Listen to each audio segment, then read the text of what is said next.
கடவுள் அருள் டிவி நேயர்களுக்கு astro KS ஐயங்காரின் பணிவான நமஸ்காரங்கள். வாரப்பலன் 16/9/2024 22/9/2024 வரலும் உண்டான வாரத்துக்கு என்னென்ன பலன்கள் மேஷம் முதல் மீனம் வரை அப்படின்றத இப்போ ஒன்று பார்க்கலாம். இந்த வாரத்தினுடைய கோல்சாரம்னு சொன்னோம்னா, ரிஷபத்தில் குரு, மிதுனத்தில் செவ்வாய், சிம்மத்தில் சூரியனும் புதனும், கன்னியில் சுக்கிரனும் கேதுவும், கும்பத்தில் சனி வக்கரகதியில், மீனத்தில் ராகு. இந்த வாரத்தில் அதிவேகமாக செல்லக்கூடிய சந்திர பகவான் இந்த வாரத்தில் சதய நட்சத்திரம் கும்பராசியிலிருந்து ஆரம்பித்து கிருத்திகா நட்சத்திரம் ரிஷபராசி வரலும் போகிறார். இந்த வாரத்தில் வரக்கூடிய மாற்றங்கள்னு பார்த்தேன்னா 17ஆம் தேதி 17/9/2024 அன்னைக்கு சிம்மத்திலிருந்து கன்னிக்கு சூரியன் போகிறார். சௌரமான மாதம், அதாவது மாதம் பிறக்கிறது புரட்டாசி மாதம், கன்னியா மாதம் பிறக்கிறது. அதை தவிர பார்த்தேனால் 19ஆம் தேதி 3ஆம் தேதி புரட்டாசி மாதம் 19/9/2024 அன்னைக்கு புதன் கன்னி ராசிக்கும், அதாவது மூல திரிகோண ஆட்சி உச்ச வீட்டை பெறார் புதன். சுக்கிரன் ஆட்சி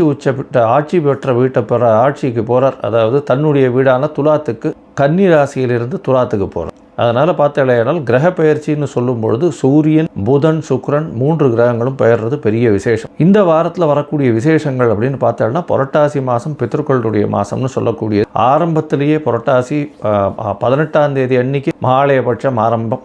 பித்ருக்களுக்கு செய்ய வேண்டிய கர்மாக்கள், கடமைகளை செய்ய வேண்டியது. தந்தை இல்லாதவர்கள், அதை தவிர தாய் தந்தை இருவரும் இல்லாதவர்கள் தில தர்ப்பணம் சொல்லக்கூடிய எள்ளின் மூலியமாக தர்ப்பணம் கொடுத்து அவர்களுக்கு செய்ய வேண்டிய கடமைகளை செய்கிறது ரொம்ப முக்கியம். மகாபரணி அப்படின்னு சொல்லக்கூடிய, அதாவது மகாபரணி 21/9/2024 அன்னைக்கு மகாபரணி, அதாவது பித்ருக்களுடைய இறந்த திதி அதெல்லாம் தெரியாதவர்கள் அவர்கள் இந்த நாளில் மகாபரணி அன்னைக்கு அதாவது திதி கொடுக்கறது ரொம்ப விசேஷம். பொதுவாகவே இந்த பித்ருக்களுக்கு செய்ய வேண்டிய கர்மாக்களை செய்யணும். ஒருவேளை செய்யாமல் விட்டால் என்ன ஆகும் அப்படின்னா, அது ஜோசியத்தில் பார்க்கும்பொழுது, ஜாதகத்தின் மூலியமாக பார்க்கும்போது அவர்களுடைய சந்ததியை பாதிக்கும். அது எப்படி பாதிக்கும் அப்படின்னா, 5-9ன்னு சொல்லக்கூடிய பூர்வ புண்ணியஸ்தானம், அது தவிர பாக்கியஸ்தானம்னு சொல்லக்கூடிய இடத்துல அதாவது துர்கிரகங்கள் இருக்கிறதோ, அதாவது அது தவிர துர்கிரகங்களினுடைய பார்வை இருக்கிறதோ, துர்கிரகங்களாக இருந்து நீச்சப்பட்டு போகிறதோ, இந்த மாதிரியான விஷயங்கள் நடக்கும். இதன் மூலியமாக அவர்களுக்கு கிடைக்க வேண்டியது கிடைக்க நேரத்தில் கிடைக்காமல் போகும். அது தவிர மிகப்பெரிய கஷ்டத்தை அவர்களுடைய வாழ்நாளில் அனுபவிக்கக்கூடும். அதனால் முடிஞ்சவரை அவர்கள் செய்ய வேண்டிய, முன்னோர்களுக்கு செய்ய வேண்டிய கடமைகளை கண்டிப்பாக செய்யணும் அப்படின்றது கிருத்திகை நட்சத்திரம் வருது. அதாவது கிருத்திகை நட்சத்திரம் 22ஆம் தேதி அன்னைக்கு 22/9/2024 அன்னைக்கு கிருத்திகை நட்சத்திரம். எந்தெந்த ராசிக்காரர்களுக்கு சந்திராஷ்டிரம் அப்படின்னு பார்ப்போம். இந்த வாரத்தில் பார்த்தோம்னா கடகம், சிம்மம், கன்னி, துலாம் இந்த 4 ராசிக்காரர்களுக்கு சந்திராஷ்டிரம். மதிகாரகனான சந்திர பகவான் மறைந்திருக்கக்கூடிய காலகட்டத்தில் தவறான முடிவுகள் எடுக்கும். யாருக்கும் ஜாமீன் கையெழுத்து போட பொறுமையாக இருக்கிறது ரொம்ப. இந்த வாரத்தில் மேஷம் முதல் மீனம் எப்படி இருக்குது அப்படின்னு ஒரு ராசியாக. ரிஷபம், கிருத்திகை, ரோகிணி, மிருகசீரிஷம் இந்த 3 நட்சத்திரம் 9 பாதங்களை கொண்ட ராசி. ராசியின் அதிபதினு சொல்லக்கூடிய சுக்கிர பகவான். இந்த வாரத்தில் ஒரு பெரிய சிறப்பு என்னென்னா, இவ்வளவு நாளாக சுக்கிர பகவான் உங்களுடைய ராசிக்கு 5ஆம் இடத்துல நீச்சப்பட்டு போயிருந்தார். 6ஆம் அதிபதி 6க்கு 12ன்னு சொல்கிறதும், ராசியின் அதிபதி 5ஆம் இடத்தில் நீச்சப்பட்டு போயிருக்கிறது அந்த அளவு விசேஷம் இல்லை. கொஞ்சம் மனசில் கிளேசம் இருக்கும், பயம் கொஞ்சம் அதிகமாக இருக்கும். ஏன்னா 8ஆம் அதிபதியான குரு என்னதான் குருவாக இருந்தாலும் அவர் 8ஆம் அதிபதி. அவர் உங்களுடைய ராசியிலே உட்காந்துருக்கிறதுனால ஏதாவது தவறு நடந்துருமோ, நம்மளுக்கு பிரச்சனைகள் வருமோ அப்படின்ற ஒரு மனசு கஷ்டங்கள், மனசில் ஒரு பிரச்சனைகள் இருந்து கொண்டே இருக்கும். இந்த வாரம் உங்களுக்கு பெரிய ஏற்றத்தை கொடுக்க போகிறது. எல்லா விதமான விஷயங்கள்லையும் வெற்றி பெறக்கூடிய வாய்ப்புகள் வருது. ஏன்னா ராசிநாதன் 6ஆம் இடத்தில் ஆட்சி பெற்று போகிறார். எந்த ஒரு எதிரிகளாக இருந்தாலும் நீங்கள் சொல்லக்கூடியதை வெற்றிகரமாக செய்து முடிக்கக்கூடிய காலகட்டமாக அமைகிறது. ஏதோ பார்த்தாலும் உங்களுடைய ராசிக்கு 2-5 அதிபதினு சொல்லக்கூடியவர் புத பகவான், அவர் 5ஆம் இடத்தில் ஆட்சி பெற்று மூலத்திரிகோணம் பெற்று இருக்கக்கூடிய காலகட்டமாக இந்த வாரம் அமைகிறது பெரிய விசேஷம். இந்த வாரத்தில் உங்களுடைய ராசிக்கு 12ஆம் அதிபதி 2ஆம் இடத்துல இருக்கிறதுனால சிறு சிறு செலவுகள் குடும்பத்துக்குன்னு செய்யக்கூடிய வாய்ப்புகள் உண்டு. பேச்சில் ரொம்ப கவனமாக இருக்கிறது நல்லது. உங்களுடைய ராசிக்கு 4ஆம் அதிபதியும் 5ஆம் இடத்துலேருந்து கேதுவோட சம்பந்தம், புதன் கேதுவோட சம்பந்தத்தில் இருக்கார். படிக்கக்கூடிய மாணவர்களுக்கெல்லாம் நல்ல ஒரு ஏற்றம், உங்களுக்கு புதிய பதவி, புகழ், அந்தஸ்து, கௌரவம்லாம் வரக்கூடிய காலகட்டம் இந்த வாரம் அமைய போகிறது. இந்த வாரத்தில் பார்த்தீங்களேனால் உங்களுடைய ராசிக்கு 10ஆம் இடத்துல சனி பகவான் வக்கரகதியில் இருக்கிறது பெரிய ஏற்றம். ஏன்னா வக்கரகதியிலேருந்து கொஞ்சம் கொஞ்சமாக நிவர்த்தி ஆக போகிறார். இப்போ உங்களுக்கு 9ஆம் மாதம் ஆயிடுத்து, இன்னொரு 1.5 மாதம் தான். அதுக்கு பிறகு வக்கரகதி நிவர்த்தி ஆகிடும். அதுக்கப்புறம் பெரிய ஏற்றம் கிடைக்கக்கூடிய காலகட்டமாக அமைய போகிறது. உங்களுடைய ராசிக்கு பார்த்தோம்னா இந்த வாரத்தில் உங்களுடைய ராசிக்கு 11ஆம் இடத்துல இருக்கக்கூடிய ராகு பகவான் பெரிய ஏற்றத்தை கொடுப்பார். வெளிநாடு வெளியூர் போகக்கூடிய பாக்கியத்தை கொடுக்கக்கூடிய வாய்ப்புகள் உண்டு. ஷார்ட் ட்ரிப் வெளிநாடு போயிட்டு வரக்கூடிய வாய்ப்புகள் நிச்சயமாக இருக்கும்.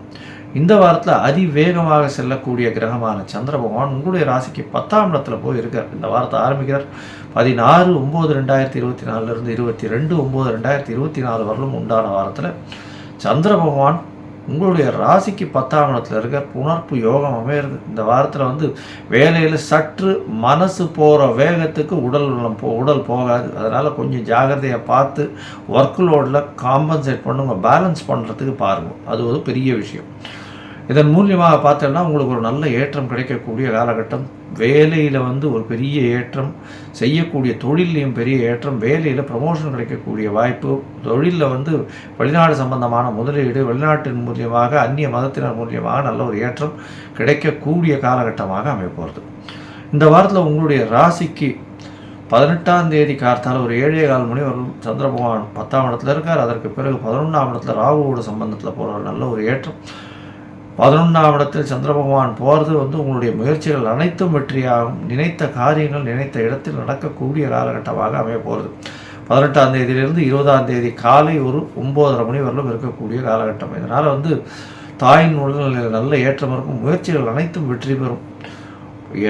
உங்களுடைய மூத்த சகோதர சகோதரிகள் மூலியமாக நல்ல ஒரு ஏற்றம் கிடைக்கக்கூடிய காலகட்டமாக அமைய போகிறது. உங்களுடைய ராசிக்கு 12ஆம் இடத்துல சந்திர பகவான் வரார். இது 18ஆம் தேதியிலிருந்து 20ஆம் தேதி மதியம் ஒரு 12:30 மணி வரலும் இருக்கக்கூடிய காலகட்டம் 12ஆம் இடத்துல.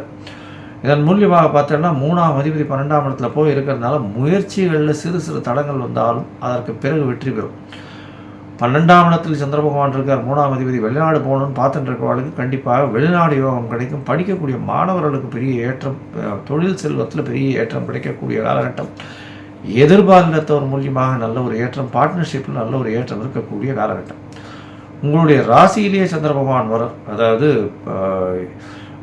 22ஆம் தேதியிலிருந்து 24ஆம் தேதி மாலை ஒரு 4-4:30 மணி வரலும் இருக்கார். இந்த காலகட்டத்தில் குரு சந்திர யோகம் அமையிறது, அதாவது கஜகேசரி யோகம்னு சொல்லுவோம், அது அமையிறது. இது பெரிய ஏற்றத்தை கொடுக்கக்கூடிய காலகட்டம். நினைத்த காரியங்கள் எல்லாம் நடக்கக்கூடிய காலகட்டம். என்ன இப்படி சொல்கிறீங்க அப்படின்னா 3ஆம் அதிபதியும் 8ஆம் அதிபதியும் 2 மறைவு ஸ்தான அதிபதிகள் உங்களுடைய ராசியிலே சேர்ந்திருக்கிறதுனால எந்த காரியத்தை நீங்கள் நினைத்தாலும் அதில் வெற்றிகரமாக அடையக்கூடிய வாய்ப்புகள் நிச்சயமாக உண்டு.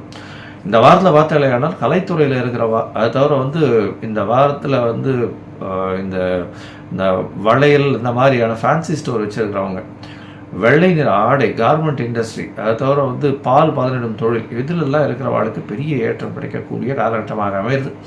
இந்த வாரத்தில் பித்தர்களுக்கு உண்டான கர்மாக்களை பண்ணுறது ரொம்ப முக்கியம். அதை தவிர பார்த்தீங்கன்னா இந்த வாரம் ஸ்ரீரங்கம் போயிட்டு வாங்க. ஸ்ரீரங்கத்தில் அம்மா மண்டபத்தில் போய் குளிச்சுட்டு வாங்க. அது ஒரு நல்ல ஒரு ஏற்றத்தையும் மாற்றத்தையும் உங்களுடைய வாழ்வில் நிச்சயமாக. கடவுள் அருள் டிவியை பார்த்தமைக்க நன்றிகள். மேலும் இது போன்ற தகவல்களை தெரிந்து கொள்ள கடவுள் அருள் டிவியை சப்ஸ்கிரைப் செய்யுங்கள். மறக்காமல் பெல் ஐக்கானை கிளிக் செய்யுங்கள்.